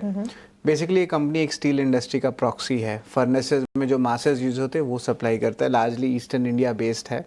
बट कंसर्न्स बहुत है। और ऑफ कोर्स मानसी, स्टील क्या है, एक साइक्लिकल इंडस्ट्री है। और करेंटली इंडिया का स्टील इंडस्ट्री एक डाउनटर्न में आप कह सकते हैं। ऑफ कोर्स हम लोग एंटी डंपिंग ड्यूटी और सेफगार्ड की बात करते रहते हैं, लेकिन अगर स्टॉक के बारे में या कंपनी के बारे में बात करें तो मोनोलिथिक इंडिया के मर्चेंट बैंकर है हेम सिक्योरिटीज़। बहुत सारे कंसर्न जो हमें आए हैं जब हमने आरएचपी की ही एनालिसिस की है और कुछ एक्स्ट्रा नहीं किया है। प्राइस वॉलेटिलिटी जो है देखने मिली इस पूरे इंडस्ट्री में, और याद रखिए पूरी जो स्टील इंडस्ट्री की ये प्रॉक्सी कंपनी है, तो ऑफकोर्स यहाँ पे जो वॉलेटिलिटी ज़रूर देखने मिलेगा, और जो इम्पोर्ट्स आते हैं सस्ते वाले इम्पोर्ट्स चाइना से देखने मिलते हैं, उसका इम्पैक्ट जो है आपको स्टील के एंसिलरी कंपनीज़ में भी मिलता है।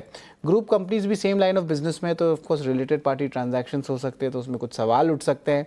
कंपनी ने जीएसटी पीएफ फाइलिंग्स में भी डिले किया है, और एक कंपनी है पेयर स्मॉल कैप की जिसका नाम है राघव प्रोडक्टिविटी एनहांसर्स। जब हमने एनालिसिस की दोनों कंपनीज़ के, तो इस कंपनी जो राघव प्रोडक्टिविटी एनहांसर्स जो ऑलरेडी लिस्टेड है उनके फाइनेंशियल्स और बेटर भी थे। तो ऑफकोर्स यहाँ पे जो है हमारे जो गेस्ट हैं ऐसे आईपीओ गेस्ट शरण लानी, इन्होंने अवॉइड कॉल भी दिया था। बिल्कुल शरद, बहुत शुक्रिया। एसएमई आईपीओ से सावधान में इस आईपीओ से जुड़ी हुई सारी की सारी डिटेल, मोनोलिथिक इंडिया पर सारी डिटेल्स अब आपके सामने हैं। अगले हफ्ते खुलेंगे 5 एसएमई आईपीओज। एसएमई आईपीओज पर स्वदेश की पड़ताल लगातार दिन भर जारी रहती है, और सुबह 8:40 पर सबसे पहले हम आपको ट्रेक बताते हैं जो आईपीओज खुल रहे हैं, जो आईपीओज चल रहे हैं, उनमें जुड़े सारे डिटेल टेक अवेज, उनकी स्वॉट analysis, strength, weakness, opportunity, threat, सब कुछ बताते हैं। तो अगले हफ्ते जो 5 एसएमई आईपीओज खुलने वाले हैं उसकी पड़ताल भी हम करेंगे, और कल से फिर 8:40 पर इस खास सेगमेंट में शरद हमारे साथ हमें एक और आईपीओ से जुड़ी सारी की सारी डिटेल्स बताएंगे। लेकिन इस वक्त की जो सबसे बड़ी खबर जो ईटी नाउ स्वदेश ने सबसे पहले आप तक पहुंचाई, अहमदाबाद में बड़ा विमान हादसा। लंदन जा रहे एयर इंडिया के प्लेन ने टेक ऑफ के तुरंत बाद क्रैश किया, और इससे जुड़ी सारी की सारी डिटेल्स हम आपको बता रहे हैं। इसी कड़ी में टाटा सन्स के चेयरमैन नटराजन चंद्रशेखरन ने It is an Air India flight. It is a very devastating incident. We are extremely saddened with the accident and the crash. And now at this point in time, our deepest condolences and our thoughts are with the people affected and their families. We are trying to get more information, the reason for the crash, and the extent of damage, both on the passengers and on the nearby area. We've set up a emergency response team on the ground, and so that we can provide information to all the people as and when we are able to immediately assess the situation. There is a team that has been set up on the ground, and I am in fact rushing from Bombay to Ahmedabad to the site. I still don't have any other information. I'm trying to get the information regarding what is the reason for the crash, and I still don't have any confirmed authentic information. So as soon as we know, we will immediately tell you. Tata Sons के chairman Natarajan Chandrasekaran की बात आप इस वक्त सुन रहे थे। अहमदाबाद में हुए प्लेन क्रैश पर उन्होंने दुख जताया, टाटा ग्रुप ने दुख जताया। उनका ये कहना है कि ऑन ग्राउंड टीम जो है वो पूरा जायजा ले रही है, और सारी की सारी एहतियात इस वक्त बरतती हुई और बिल्कुल सेफगार्ड करने की कोशिश। ऑन ग्राउंड टीम इस वक्त तैनात है, और वो खुद भी मुंबई से अहमदाबाद पहुंचने वाले हैं। लेकिन चलिए वापस बाजार की तरफ एक रुख कर लेते हैं, और इस वक्त मार्केट के सेंटिमेंट्स जहां पर आप देखेंगे बिकवाली हर तरफ गहराती हुई नजर आ रही है। मार्केट में भी हम देख रहे क्रैश, गिरावट का रुझान, और इस गिरावट में ऑयल मार्केटिंग कंपनियां, ऑयल प्रोड्यूसर्स, ऑयल रिफाइनर्स पर भी लगातार फोकस, बिकॉज कच्चे तेल की चाल में भी उबाल। यूएस और ईरान में जो तनाव की स्थिति पैदा हुई है, इसके चलते कच्चे तेल में $70 अब बैरल के आसपास के लेवल्स आज के सत्र में हम देख चुके हैं। और इस पर भी रिसर्च कर हमने आपको बताया था कि कौन से प्लेयर्स हैं, कौन से सेगमेंट्स हैं जहां पर नज़र होनी चाहिए। ऑयल इंडिया, ONGC, ये सारे स्टॉक्स हमारे एक्सपर्ट्स के रेडार पर थे। स्टॉक्स में रिएक्शन भी आते हुए नजर आए। इस बीच 24,873 के लेवल्स पर आज 25,196 के स्तर भी देखे थे, और इस वक्त 24,873 के लेवल्स। भारी बिकवाली का दबाव आज के सत्र में मार्केट में देखने को मिला है। लेकिन इस बिकवाली में कुछ केमिकल प्लेयर्स है जहां पर एक्शन है, कुछ हेल्थ केयर रिलेटेड स्टॉक्स है जहां पर एक्शन है, और एक इनफैक्ट 2 स्टॉक्स है जो कि दिन की शुरुआत से ही तेजी दिखा रहे हैं। वो है मुथूट फाइनेंस और मन्नापुरम फाइनेंस। हरीश, ये लोन टू वैल्यू का रेशियो, क्रेडिट पॉलिसी में जो बढ़त की खबर आई थी उसके ठीक बाद इन स्टॉक्स में पॉजिटिव रिएक्शंस नजर आया था। हालांकि मुथूट मन्नापुरम ब्रोकरेजेस के भी रेडार पर रहती है, लेकिन आज इतने कमजोर बाजार में भी ये स्टॉक एटलीस्ट इंटैक्ट है। बिल्कुल मानसी जी, जिस तरीके से अगर अगर देखा जाए तो अगर इतना वीकनेस ने भी कहीं भी मुथूट और मनप्पुरम दोनों स्टॉक्स में कहीं ज्यादा वीकनेस नहीं नजर आ रहा है। तो फिलहाल के लिए देखा जाए तो मुथूट मनप्पुरम का स्टॉक के प्राइस के हिसाब से लग रहा है कि ट्रेंड अभी भी पॉजिटिव है। लेकिन जिस तरीके से रनअप रैली देखने मिला है पिछले हफ्ते में, इस हफ्ते में मुझे लग रहा है कि थोड़ा करेक्शन एक्सपेक्ट कर सकते हैं, क्योंकि नीचे सपोर्ट थोड़ा नीचे के लेवल्स पे दिखाई दे रहा है। 250 के अराउंड सपोर्ट जोन से, तो मुझे लग रहा है कि 250 लेवल से अगर डिप्स मिलता है तो फिर से एक बार लॉन्ग कर सकते हैं मुथूट फाइनेंस मनप्पुरम में। मुझे लग रहा है ओवरऑल सेटअप अभी भी तेजी का ही है। ऊपर का रेजिस्टेंस जोन मुझे 300 के अराउंड एक इमीडिएट रेजिस्टेंस जोन लग रहा है, तो वहां तक मुझे लग रहा है शॉर्ट टर्म में एक्सपेक्ट कर सकते हैं रैली कंटिन्यूएशन रहेगा मनप्पुरम फाइनेंस में। फिर मुथूट में देखते हैं तो मुथूट में recently all time high cross किया था। 24,450 का रेजिस्टेंस जोन था, वो क्रॉस करके उसके ऊपर अभी भी होल्ड कर रहा है। मुझे लग रहा है कि जिस तरीके से दोनों स्टॉक्स में रैली देखने मिला है शॉर्ट टर्म में, तो आरएसआई वगैरह जो है एक ओवरबॉट सिनेरियो इंडिकेट कर रहा है। तो शॉर्ट टर्म में मुझे लग रहा है कि दोनों स्टॉक्स में थोड़ा बहुत प्रॉफिट बुकिंग देखने मिल सकता है। तो करंट लेवल्स पे अभी भी अगर पोजिशनली किसी को होल्ड करना है लॉन्ग टर्म इन्वेस्टर के लिए, मैं अभी भी होल्ड सजेस्ट करूंगा। लेकिन शॉर्ट टर्म इन्वेस्टर के लिए थोड़ा कॉशियस होना चाहिए, क्योंकि माइनर डिप्स करेक्शन बिल्कुल एक्सपेक्ट कर सकते हैं। मुथूट के लिए सपोर्ट जोन से 4450 2450 के अराउंड, तो वहां तक मुझे लग रहा है कि एक्सपेक्ट कर सकते हैं डिप। तो वहां पे एंट्री करने की, लॉन्ग पोजीशन बनाने की मेरी राय रहेगी। तो अगर किसी को लॉन्ग होल्ड करना है तो उसी के स्टॉक के साथ मेरे हिसाब से होल्ड करना चाहिए। और ओवरऑल सेटअप अभी भी तेजी है, कहीं पे वीकनेस इंडिकेट नहीं कर रहा, लेकिन शॉर्ट टर्म में करेक्शन बिल्कुल देखने मिल सकते हैं दोनों स्टॉक्स में। ये बिल्कुल मोमेंटम जो है अभी भी स्ट्रेंथ का है ना, गोल्ड फाइनेंसेस पे भी नज़र रहने वाली है। लेकिन ऑफ कोर्स अगर हम बात कर ही रहे हैं गोल्ड फाइनेंसेस से, तो गोल्ड रिलेटेड कंपनीज एक बार टाइटन को एक बार लाते हैं स्क्रीन पे। ऑफ कोर्स आउट ऑफ वोग है, यहाँ पे थोड़ी करेक्शन भी देखने मिली है। स्टॉक 2.5% डाउन है। थोड़ी देर पहले अभिषेक ने बताया था टाटा ग्रुप स्टॉक्स में जो है एक हैवी बास्केट सेलिंग देखने मिला है। एक्सपेक्टेड है कि कोई इंस्टीट्यूशन सेलिंग हुआ होगा, और आप देख सकते हैं कि वॉल्यूम्स भी बढ़ चुके हैं। 2.5% की गिरावट आई है। ऑफ कोर्स ये जो सीज़न है, अभी फेस्टिव सीज़न आया नहीं है, थोड़ा लीन सीज़न रहता है। नंबर्स भी जो है उतने खास नहीं आए थे, थोड़े मिले जुले नंबर्स देखने मिले थे। हरीश, टाइटन के इम्पोर्टेंट लेवल्स पे क्या बने? यहाँ पे एक शॉर्टिंग का जरिया बन रहा है, ज़रा एक बार लेवल्स चेक करिए तो। शरद जी, टाइटन में देखिए लास्ट पिछले महीने में मई मंथ में एक ब्रेकआउट दिया था, वो उसके बाद वहां से कंसोलिडेशन में चला गया स्टॉक प्राइस, और फिर से एक बार करेक्शन में दिखाई दे रहा है आज के दिन। तो मेजर सपोर्ट जोन के आसपास फिर से एक बार टाइटन का स्टॉक प्राइस फिसलते हुए लग रहा है, जो कि है 3400 के अराउंड। तो जब तक, और ये 200 का भी सपोर्ट जोन है, मुझे लग रहा है कि ओवरऑल सेटअप तेजी का ही है। जो भी है बाय ऑन डिप्स का स्ट्रेटेजी मेंटेन करना चाहिए। अगर किसी के पास लॉन्ग है तो होल्ड करना चाहिए। मुझे नहीं लगता कि कोई मेजर वीकनेस इंडिकेट कर रहा है करंट लेवल्स पे। तो सपोर्ट्स के जोन के आसपास ही मूव हो रहा है स्टॉक प्राइस।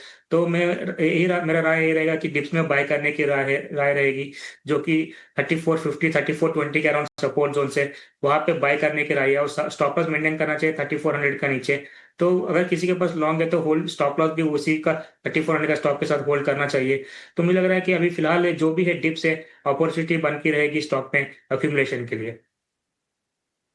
लक्ष्मीकांत जी, एसबीआई कार्ड का एक बार चार्ट लेके आई है। यहाँ पे देखें तो निफ्टी फाइनेंशियल सर्विसेज की इंडेक्स की जो मैं सारे कॉन्स्टिट्यूएंट्स को देख रहा था, तो ऑफकोर्स हमने बजाज फिनसर्व के बारे में बात कर ली, मुथूट फाइनेंस के बारे में बात कर ली, लेकिन एसबीआई कार्ड भी जो है अच्छे मोमेंटम पे है। 1000 के नीचे जो है अपना जो है लेवल्स को मेंटेन करने का कोशिश कर रहा है। स्टॉक 1% ऊपर है, स्ट्रेंथ आ रही है। एक महीने में भी स्टॉक चल चुका है, ऐसा नहीं कि स्टॉक में तेज़ी नहीं आई है। एक महीने में लगभग 20% की जो है उछाल आई है, लेकिन स्ट्रेंथ बना हुआ है।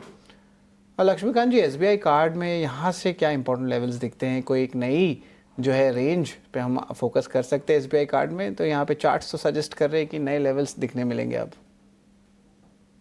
या डेफिनेटली शरद जी, एक अच्छा खासा स्ट्रॉन्ग अप ट्रेंड मूव के साथ एसबीआई कार्ड ने अभी थी। हालांकि पिछले 2 से 3 दिनों का सेशंस देखेंगे तो वहां पर एक हल्की सी प्रॉफिट बुकिंग आती हुई दिखाई दे रही थी, जब यहाँ पर ये अपने जो 2022 अगस्त हाई के पास पहुंचा था, जो 1030 के आसपास है, और वहीं से फिर हमें हल्की सी प्रॉफिट बुकिंग देखने को मिली थी। बट आज यहाँ पर एक अपसाइड का मोमेंटम देखने को मिला है। तो मुझे लगता है कि अगर ये शॉर्ट टर्म बेसिस पर 980 के लेवल्स को रिटेन करता है तो एक पुल बैक मूव देखने को मिल सकता है। फ्रेश अपसाइड मोमेंटम 1030 के ऊपर है। 1030 के ऊपर अगर ब्रेकआउट आता है देन आफ्टर फर्दर अपसाइड के मोमेंटम SBI कार्ड में देखने को मिलेंगे और उस दौरान ये स्टॉक फिर 1180 से लेकर 1220 के लेवल्स भी अपसाइड के दिखा सकता है। सो ओवरऑल ट्रेंड पॉजिटिव है और एक स्टॉप लॉस रहेगा 980 का। उसके स्टॉप लॉस के साथ हम अपसाइड के मोमेंटम SBI कार्ड में आने वाले समय में देख पाएंगे। जी बिल्कुल। हरीश, आखिर में आपसे भी एक कंजम्पशन स्पेस से कोई पिक लेना चाहूँगा कि आपको कंजम्पशन स्पेस से कुछ अच्छा लग रहा है अभी, जल्द से बताएं, अभी मार्केट थोड़ी देर में क्लोज होगा। कोई पिक है आपके सामने कंजम्पशन नेम में? हरीश, जिस तरीके से मार्केट है, मुझे लग रहा है कि सेल ऑफ देखने मिल रहा है आज के दिन। मुझे लग रहा है कि थोड़ा वेट करना चाहिए और थोड़ा कल के दिन अगर उस हिसाब से देखना चाहिए कि मार्केट सस्टेन होता है नहीं, उसके बाद एक फ्रेश कॉल लेना चाहिए। फिलहाल के लिए कंजम्पशन में मेरे पास अभी कोई स्टॉक रडार पे नहीं है, तो मैं वेट करना चाहता हूँ कल के। चलिए, वेट एंड वॉच, और ये ही सबसे ज़्यादा रैशनल अप्रोच इस वक्त। आज का दिन नॉट सो वर्दी कहा जाएगा भारतीय बाजार के लिए, ग्लोबल मार्केट्स के लिए। वैसे ही दिन की शुरुआत से हम वॉलेटाइल मूव्स देख रहे थे। ड्यूरिंग द एंटायर सेशन गिरावट लगातार गहराती गई और लास्ट आवर ऑफ ट्रेड में बिकवाली तो थी ही, लेकिन अहमदाबाद एयरपोर्ट के नज़दीक जो एयर इंडिया के प्लेन का बड़ा हादसा हुआ, सेंटिमेंट्स वहाँ से भी ख़राब होते हुए और काफ़ी दुखद घटना, और इस पर लगातार प्रतिक्रियाएं आ रही हैं। प्रधानमंत्री नरेंद्र मोदी पूरी की पूरी सिचुएशन का जायज़ा ले रहे हैं। अभी खबर ये भी आई कि प्रधानमंत्री नरेंद्र मोदी अहमदाबाद जाएंगे भी, और साथ साथ इस पर टाटा ग्रुप, टाटा सन्स के चेयरमैन नटराजन चंद्रशेखरन ने भी अपनी स्टेटमेंट दी है। ET नाउ को उन्होंने कहा है कि अहमदाबाद प्लेन क्रैश हादसे पर काफ़ी दुख है उन्हें, और वो भी मुंबई से अहमदाबाद जाने वाले हैं और टीम जो है वहाँ पर लगातार तैनात है और दुख जताया है इस पर। विमान हादसे को लेकर काफ़ी हद तक लास्ट आवर ऑफ ट्रेड में यही इनफैक्ट सबसे बड़ी खबर रही, और उसके चलते सेंटिमेंट्स और ज़्यादा ख़राब होते हुए आज का इनफैक्ट दिन ही भारतीय बाजार के साथ साथ अगर आप देखें नॉट सो वर्दी डे कहा जाएगा। बाजार की अगर बात करें, गिरावट के साथ इस वक्त क्लोजिंग आप देख पाएंगे मार्केट्स में। ग्लोबल बाजारों में भी कमज़ोर संकेत, डाउ फ्यूचर्स, नैस्डैक फ्यूचर्स भी बिकवाली दिखा रहे थे।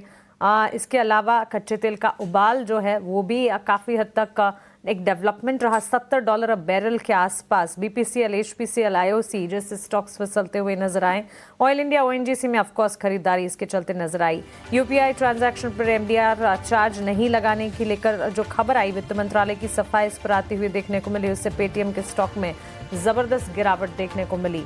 इसके साथ साथ स्टरलाइट टेक्नोलॉजी न्यूज फ्लो के चलते आज चल गया। BSNL के साथ करार की खबर आई और उसके बाद स्टॉक में मजबूती। फार्मा प्लेयर्स में अच्छा खासा एक्शन था, लेकिन ये एक्शन भी फ्रिजल आउट होता हुआ बिकवाली की तरफ बदलता हुआ टुवर्ड्स क्लोजिंग देखने को मिला। क्लोजिंग आपके स्क्रीन पर करीब 450 अंकों की गिरावट, 56,000 के लेवल्स के बिल्कुल नजदीक बैंक निफ्टी। करीब 300 अंकों की बिकवाली, 24,860 के लेवल्स पर निफ्टी, और साथ ही करीब 800-900 अंकों की गिरावट के साथ 81,626 के लेवल्स पर Sensex. Mid cap small cap भी यहाँ से बिल्कुल दूर नहीं रहे, गिरावट काफ़ी ज़्यादा वहाँ पर भी गहराती हुई। सो एडवांस डिक्लाइन रेशियोज़ की अगर बात करें, वहाँ पर भी टेक्सचर जो है डिक्लाइंस की तरफ बढ़ता हुआ, और साथ ही इंडिया विक्स में वापस से स्पाइक्स नजर आए। वहीं इंडिया विक्स जो कि बाजार को रिलीफ दे रहा था, वहाँ से भी स्पाइक अप देखने को मिले। बाजार की चाल आज कमज़ोर रही, काफ़ी गिरावट दर्ज हुई, और लास्ट आवर ऑफ ट्रेड में काफ़ी सारे न्यूज़ फ्लोज और खबरें जिसने सेंटिमेंट को काफ़ी हद तक बिगाड़ दिया। चलिए, उम्मीद यही करके चलते हैं कि कल बाजार जब खुलेंगे कुछ पॉजिटिव न्यूज़ फ्लोज हमारे सामने होंगे और उन न्यूज़ फ्लोज पे मार्केट्स रिएक्ट करते हुए दिखेंगे। फिलहाल क्लोजिंग कॉल को हम यहीं समेटने जा रहे हैं। मुझे और शरद को आप दीजिए इजाज़त, लेकिन ET नाउ स्वदेश पर खबरों का सिलसिला लगातार जारी है। हमारे दोनों एक्सपर्ट्स का बहुत शुक्रिया, लक्ष्मीकांत जी, हरीश जी, हमारे साथ जुड़ने के लिए और अपनी राय हमारे मार्केट्स पर और हमारे पार्टिसिपेंट्स के साथ शेयर करने के लिए। Thank you so much. Closing call में इतना ही, थोड़ी देर में कल की तैयारी आपकी कराएंगे। आप बने रहें ET नाउ स्वदेश के साथ। नमस्कार।